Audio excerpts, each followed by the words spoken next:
Hace 4 meses comenzamos con esta aventura. Han sido años de búsqueda para dar con un sitio así.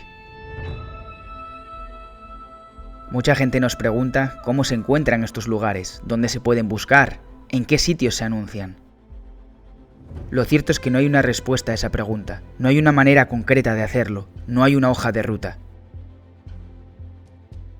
Simplemente si buscas, si preguntas, si visitas muchos lugares aparecerá algo que te acabará convenciendo. En nuestro caso así fue, pero no ha sido la única opción. Ha habido otras oportunidades, como por ejemplo la casa con viñedos con vistas espectaculares.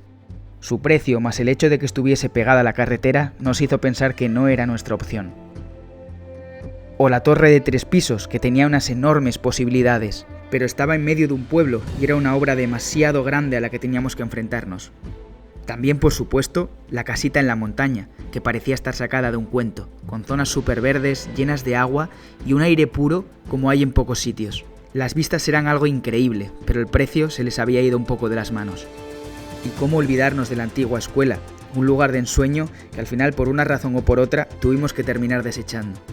Después de años buscando un rincón de este tipo, acabamos encontrando este terreno. Más de 1 hectárea, con una casita de piedra en el centro que nos terminó enamorando.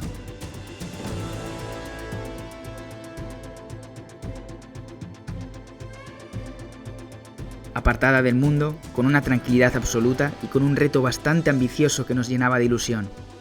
Reconstruirla de manera sostenible y ecológica con nuestras propias manos. Pero no nos la encontramos ya así. Han sido meses de mucho trabajo. Hemos tenido que abrirnos paso a través de toda la maleza que la rodeaba. Sin la herramienta adecuada, sin apenas experiencia, conseguimos llegar hasta la pared sur de la casa. Nos costó sudor y lágrimas, pero al final pudimos hacerlo. Todo lleno de alambres, de pinchos, de clavos. Poco a poco fuimos limpiando hasta dejarla muy despejada, y los cambios eran bastante notables porque al principio así la teníamos. Cada día nos encontramos nuevas sorpresas y lo que nos íbamos encontrando compensaba todo. Empezamos a conocer perros de la zona que se encargan de cuidar ovejas de algunos pastores, pero ahora también nos cuidan a nosotros. Es increíble lo protectores que pueden ser este tipo de perros. Hemos encontrado manantiales. También curiosamente nos hemos encontrado construcciones de molinos con varios cientos de años. Y la joya de la corona, pozas de baño con cascadas alucinantes. Cada día que salimos a explorar, encontramos nuevos lugares que son dignos de mención.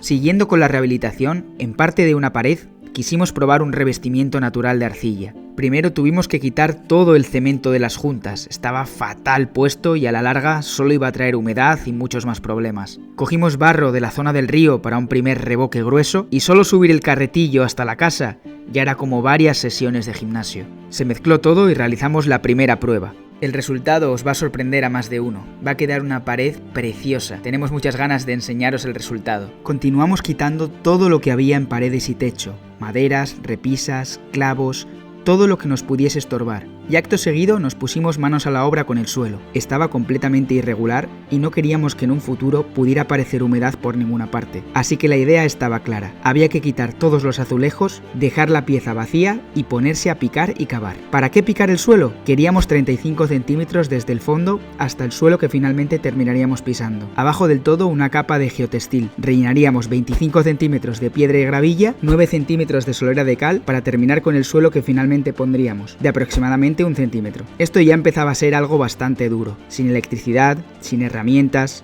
pico, pala, conseguimos quitar toda la solera irregular que había y empezamos a cavar. Sacamos carretillos y carretillos de arena, uno detrás de otro hasta llegar a esos 35 centímetros de profundidad. Siguiente paso, empezar a traer piedras. Cualquier piedra que nos encontrásemos serviría para poder ir rellenando. Piedra a piedra, carretillo a carretillo, fuimos colocando toda la base. Era el momento de empezar con la gravilla, pero ahí comenzaría una de nuestras mayores problemáticas. El transportista solo nos la podía acercar hasta un punto concreto, y ese punto estaba estaba a más de 600 metros de la casa. Entre tanto, unos días invitábamos vacas, otros días le tocaba el turno a preciosos caballos. El caso es que todos estos animales pudiesen comer y a la vez mantener a raya el crecimiento de la hierba. En cuanto llueve un poco y salen unos rayos de sol, crece con una rapidez endiablada. El sol picaba fuerte, pero la montaña seguía nevada y nosotros teníamos que solucionar nuestro problema. Necesitábamos transportar la gravilla y el camino estaba impracticable, lleno de piedras y de maleza, así que no lo pensamos mucho. Había que arreglar ese camino, sobre todo también pensando en poder utilizar algún vehículo de transporte en el futuro. Nos pusimos manos a la obra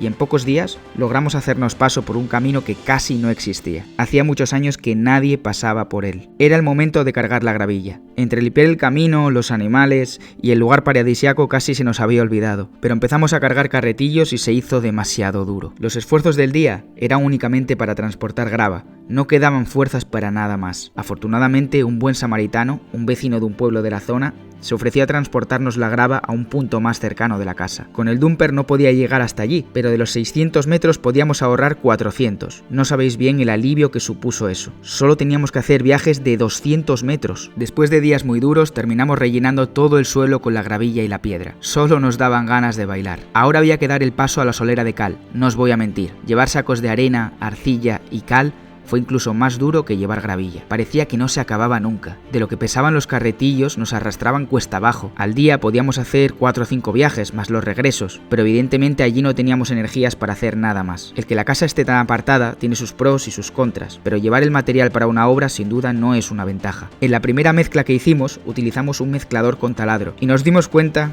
que con eso no íbamos a ninguna parte. Faltó poco para quemarlo y encima tardábamos una barbaridad en hacer la mezcla, una cantidad muy pequeña que no nos servía para nada. Necesitábamos una hormigonera. Buscamos una económica para salir del paso, pero en realidad nuestro problema no era ese. Nuestro problema era que necesitábamos llevarla hasta la cabaña. Eso era una misión imposible. Entre tanto, no había días de descanso. Siempre había trabajo que hacer. Hasta que conseguimos una hormigonera, aprovechamos para quitar varias zarzas y matorrales de escayos que crecían sin parar. Seguíamos teniendo el placer de compartir tiempo con caballos y otros animales, hasta un toro gigantesco, mejor no enfadarlo. Conseguimos llevar la hormigonera, finalmente nos la prestaron, y no os miento, esto marcaría un antes y un después. Pero si no quieres perderte nada de lo que pase de ahora en adelante en este proyecto, puedes suscribirte y activar la campanita. Y si además te está gustando este vídeo, un like es de agradecer. No voy a decirte que compres un calendario, pero sin duda ese pequeño gesto hará que podamos seguir con este tinglado. Simplemente visita construyendoenelparaíso.com y apóyanos. Tus amigos y familiares cuando te visiten van a flipar con ese calendario. Empezamos a mezclar todo con la hormigonera. Ahora ya se podía hacer en mucho menos tiempo y por supuesto con una mezcla más homogénea. Poco a poco fuimos avanzando con la solera hasta conseguir el resultado deseado. También fuimos dejando algunos huecos para futuras cañerías y tuberías del baño. El verano estaba apretando, así que decidimos montar un campamento base con tienda de campaña para poder aprovechar mucho más el tiempo. Al final, si nos podíamos quedar allí varios días sin ir y venir todo el tiempo, conseguiríamos avanzar más rápido. Decidimos fabricar una base de madera. Si lo queríamos hacer de una forma sostenible, reciclando materiales y también ahorrando dinero, pensamos que sería una buena opción hacerlo con palets de madera. Lo que no nos imaginábamos era la cantidad de palets que teníamos que llevar para hacerlo realidad. Más de 45 palets, a un máximo de 2 palets por viaje. Os podéis imaginar el esfuerzo. Simplemente para llevar la madera. No estamos hablando ni de desarmarlos ni de construir la base. El esfuerzo simplemente para llevarlos a la casa fue grandísimo. Desarmar los palets no es ninguna tontería, también es algo bastante laborioso y lleva su tiempo. Están montados con clavos, en algunas ocasiones están oxidados y cuesta una barbaridad sacarlos. Después de varias decenas de viajes ya teníamos el material con el que construiríamos la base. La montaríamos sobre bloques de hormigón y piedras grandes para aislarla del suelo. Utilizábamos palets enteros y luego rellenábamos los huecos con tablas que íbamos desarmando. Tanto la sierra de calar como la lijadora o incluso la hormigonera necesitaban electricidad. Las estábamos utilizando gracias a la estación de energía AC200 Max que la empresa Bluetti puso en nuestras manos para probar. La verdad es que es una máquina que cumple todas las expectativas. Muy fácil de utilizar, no necesitas conocimientos de absolutamente nada, se carga con las placas solares y almacena toda la energía. De momento estamos muy satisfechos con ella y si tenemos luz es gracias a Bluetti. Terminamos Terminamos la base de madera, la lijamos y utilizamos aceite de linaza para protegerla un poco más del sol y de la lluvia. Al final, nos demoramos algunos días más de los que pensábamos en un inicio. Pero era por una buena razón, ahorraríamos más tiempo a largo plazo, o esa era la idea. Montamos la tienda y descubrimos que era más grande de lo que pensábamos, aunque con el paso de los días las piquetas se aflojaban un poco, así que decidimos utilizar postes de madera para sujetarla mejor. Cerramos los troncos, le sacamos punta a las estacas con el hacha, hacíamos el agujero en el suelo y para adentro. Una pequeña hendidura para que encaje la cuerda y listo. También hicimos el primer sorteo de la tabla para picar con forma de botella de sidra entre todos los comentarios de YouTube. Dinora salió ganadora en esta ocasión y el siguiente sorteo lo haremos entre comentarios de Instagram, así que si quieres participar es totalmente gratis, simplemente síguenos en Instagram y estate muy atento. También dimos la bienvenida a Moxa, una preciosa perrita mastín que adoptamos que solo tiene 4 meses y cada día crece una bestialidad. Siguiendo con la casa, tocaba lijar el techo. Poco a poco, con mucha paciencia, fue tomando bastante forma. Y mientras lo hacíamos, le dábamos vueltas a un tema importante. No podíamos invertir tanto esfuerzo en llevar materiales. Y no solo esfuerzo, se estaba convirtiendo en un suplicio. Tanto la energía como el tiempo se nos estaba yendo por el desagüe. Así que había que ponerle solución. Iniciamos la búsqueda de un 4x4 que entrase por ese camino. Había que hacer un esfuerzo económico, es cierto, y había que arreglar un poco más el camino, porque aún así no cualquier coche entra por ahí, pero había que intentarlo. Esto que estás viendo ahora ha salvado el proyecto. Tú puedes ver un simple coche, un 4x4, un Suzuki, un vehículo cualquiera, pero para nosotros ha supuesto un soplo de aire cuando sentíamos que más nos estábamos ahogando. 600 metros de camino puede no ser una gran distancia, pero llevando kilos y kilos de materiales y reventando físicamente cada día es algo que nos estaba lastrando mucho. Ahora el poder contar con este vehículo nos vuelve a llenar de ilusión y nos da muchas fuerzas para seguir. Que la casa sea lo más luminosa posible es una de nuestras prioridades, así que nos pusimos a abrir la primera ventana. Pero esto no podíamos hacerlo solos. Gracias al nuevo transporte pudimos traer a un ayudante con experiencia para abrir este primer hueco. El proceso fue bastante laborioso. Los muros de estas casas de piedra son tremendamente anchos y como puedes ver salieron piedras gigantescas. Decidimos utilizar unos cargaderos de castaño que funcionarían de vigas para sujetar todo el peso de lado a lado. Lo cierto es que pesaban una barbaridad. Apuntalamos y ya lo teníamos.